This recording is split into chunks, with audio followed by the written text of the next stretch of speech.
Berita baik sempena harga emas pecah rekod hari ini iaitu 1 gram RM500. Public Gold nak beli emas milik tuan-tuan puan-puan. Bagi tuan-puan yang dah lama simpan emas dan dah lama bercadang nak jual emas milik tuan-puan, inilah masa yang terbaik untuk jual emas milik tuan-puan kepada Public Gold. Public Gold ni harga belian balik emas kita memang antara harga emas tertinggi dalam market. Jom saya share. 1 gram jenama Public Gold akan beli dengan harga RM455. Dan kalau 1 gram yang bukan jenama Public Gold akan beli dengan harga RM445.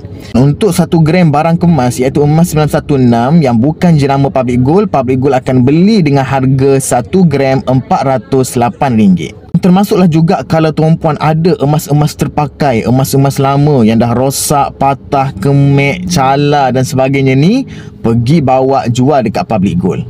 Proses buyback Public Gold ini juga sangat sistematik. Kalau tuan-puan bawa emas tuan-puan ke Public Gold jual pada waktu pagi, insya-Allah petang akan masuk duit dalam akaun bank tuan-puan.